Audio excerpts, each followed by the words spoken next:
Nós não somos o que o nosso cérebro produz de pensamento. Pensamento só é o que a gente é quando ele é sincrônico. Quando você pensa, aquilo te dá paz de espírito. Quantas vezes você tem pensamentos estranhíssimos? Você fala assim, gente, por que eu estou pensando isso? Que coisa estranha. Se você tem uma estranheza em relação aos pensamentos, é porque aquilo não te pertence. Entendi. Porque olha só, você tem o cérebro. O cérebro gera pensamentos. A grande maioria dos pensamentos do cérebro vão ser gerados para você se defender. Porque o cérebro é uma máquina feita para você sobreviver e você se reproduzir. Tá. Para passar adiante o teu legado. Então ele vive para isso. Ele é bem primitivo. Por isso os instintos, né? Por isso a competitividade. E o que vai mudar isso é a nossa capacidade de consciência, de reparar isso, de ter o conhecimento, de ter autoconhecimento. Fazer novas conexões dentro e fazer do cérebro. novas conexões. Nós somos os únicos animais que podemos fazer isso. Que evoluir conscientemente. Nenhum outro animal pode evoluir conscientemente. Eu digo que a consciência é o nosso drone. Tá. Você sai e fala assim, porra, nada a ver isso que eu tô pensando, é ridículo, é egoísta,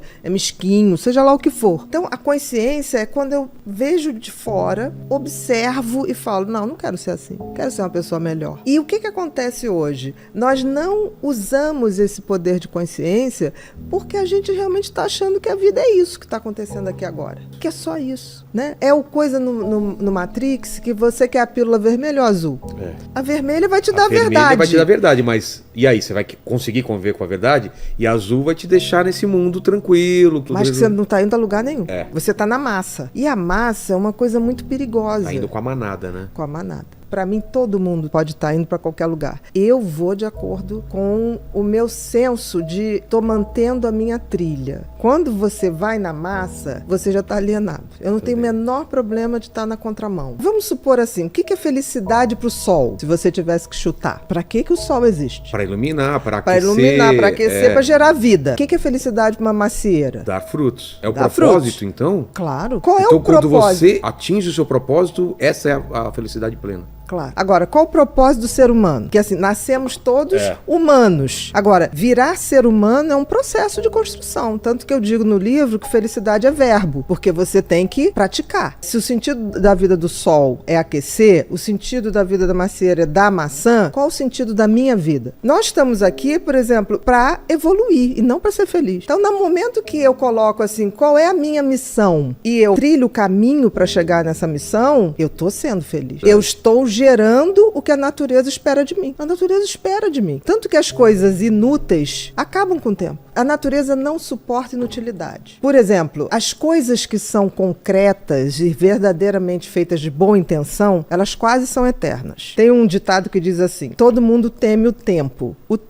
teme as pirâmides do Egito. Por quê? As pirâmides do Egito foram feitas com uma tal intensidade e intenção que aquilo vai estar lá. Daqui a 100, vai passar, 200, exatamente. Então, a natureza exige que tudo que você bote a mão, você o faça com uma missão, com propósito, com sentido. Porque senão, você está fora do game. O game da vida tem que ser um game de compartilhar, tem que ser um game de buscar o meu sentido e propósito. Aí você vai falar, tá, Bia, mas como é que eu sei? Porque o sentido tem a ver com o que lhe foi dado. Pra gente foi dado uma coisa chamada livre-arbítrio. E a capacidade de refletir e de pensar. Melhor. Porque todos os outros, por exemplo, o sol, ele não pode escolher. Não. Você já pensou se o sol levanta hoje? Não tô a fim de aquecer vocês. Não. Um cachorro ele não pode não ser O cachorro, exatamente. Como tudo ao redor. Mas com a gente é diferente. É verdade, a gente pode escolher. A gente pode escolher. Mas o que acontece? A gente esqueceu que a gente tem esse sentido e propósito. Porque o sentido tem a ver com o que a natureza te deu para que você saiba para onde você vai caminhar. Então o sentido tem a ver com os talentos e dons que a gente ganha. Tem a ver com aquela parábola dos talentos, lembra? Tem a ver. Dá o mesmo número de talentos para 3 pessoas, se eu não me engano. Aí um enterra, outro faz render um pouco e o outro dobra, multiplica. Exatamente. E ele dá bronca no cara que enterrou. Claro. E pro outro ele dá mais talentos porque o cara multiplicou. Multiplicou. Ele não foi inútil em nenhum momento, porque não basta o meu sentido de vida. Eu pegar o meu propósito, enterrar e falar, ó, tá aqui guardadinho. É aquilo que ele tá falando. Se você tem esse conhecimento e você não colocou isso pra fora, esquece. Talvez você não seria feliz. A natureza te corta. A natureza te corta. Fisicamente, emocionalmente. Em todos os sentidos. O que não dá frutos, de alguma maneira, aquilo vai se perdendo. Não tem como. É uma regra da natureza. Você está aqui para servir. Por exemplo, a água não bebe a água. A macieira não come a maçã. Então, assim, nós temos a obrigação de descobrir o sentido da vida, e aí o universo é tão bacana que ele te deu dicas, que é o tal do talento. Ninguém tem um talento por nada. As crianças vêm com talentos muito claros. Aí o que acontece? Pelo menos na minha geração. Ah, não, isso aqui não faz desenho não, que agora você tem, não vai dar dinheiro. Não, isso você não faz. Hoje as coisas estão mudando, porque tudo é capaz de gerar dinheiro. Então, no sentido, se você tem uma educação legal e detecta no teu filho desde muito cedo qual é o sentido da vida dele, que é exercer aquele talento, exercer aquele dom, aprimorar, receber outros e tocar à frente. Agora, e o propósito? O propósito é quando eu pego isso para transformar a minha vida numa pessoa melhor, e também depois eu compartilho. Então, quando eu pego o sentido e compartilho, aí eu atinjo a glória da vida. É a tal felicidade. Por que é tão prazeroso compartilhar as coisas? E eu falo por mim, assim.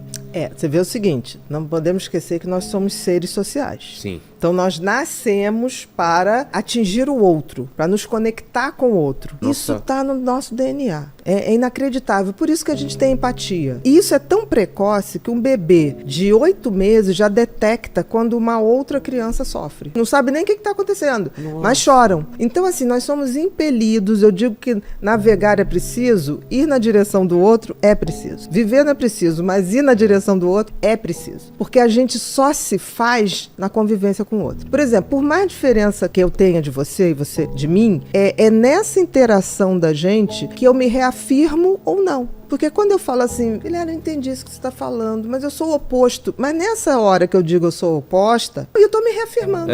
Eu sou diferente dele. Por isso.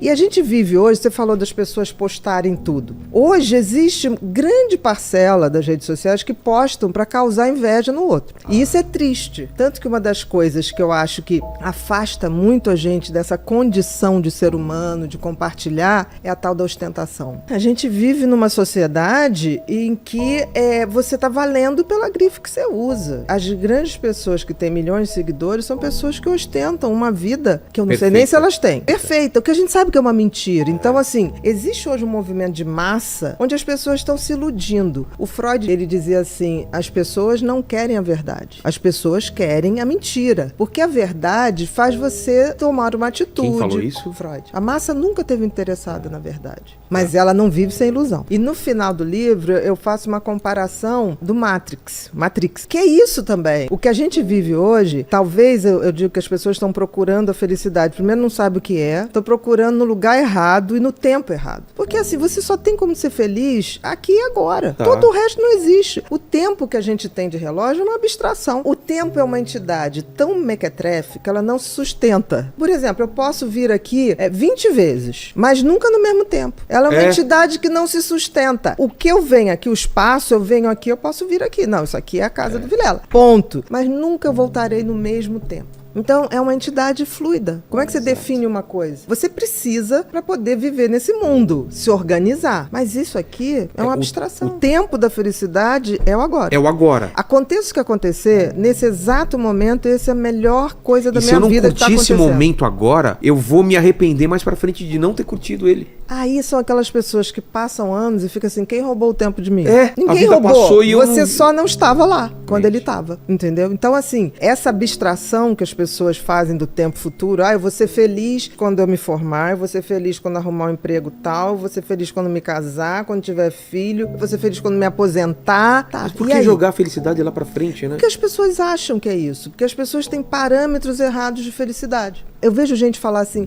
quando eu me aposentar, não vou fazer nada. Cara, a natureza te elimina se você ficar fazendo nada. Você vai ter Alzheimer, entendeu? E vai ser eliminada do jogo. Você tem que viver para criar boas memórias. Eu só crio boas memórias se, por exemplo, eu tô aqui agora com você e eu fico assim, nossa, aquela cor, o som, o pessoal rindo, né? Você jogando a jujuba. Eu vou qualificando a minha memória. Entendi. Entendeu? Então, com por exemplo... sons, com cores, com tudo. Com gostos. Quando eu tô no meio de amigos e eu gosto muito de sorrir com as pessoas que eu gosto. E eu fico, às vezes, ouvindo a minha gargalhada. Eu falo, o dia que eu estiver triste, eu vou lembrar desse que som. Legal. Eu vou lembrar desse som. Porque ali tá uma faixa que eu tenho que buscar. Eu tenho que criar essa intimidade, eu tenho que me conhecer a tal ponto que na hora que eu estiver vivendo um momento ou de paz de espírito, ou de satisfação, de alegria, de felicidade, eu tenho que pegar essas memórias e aumentar elas. Porque um dia eu vou precisar daquela frequência para poder voltar lá. Uma fotografia mental. Uma pesquisa que foi feita no Fórum Mundial botou o seguinte: a idade mais fácil das pessoas serem felizes é na infância, quando a gente não tem nenhuma expectativa sobre a tudo vida. Te surpreende. Até porque a criança não tem noção de tempo. Ele vive o momento imediato.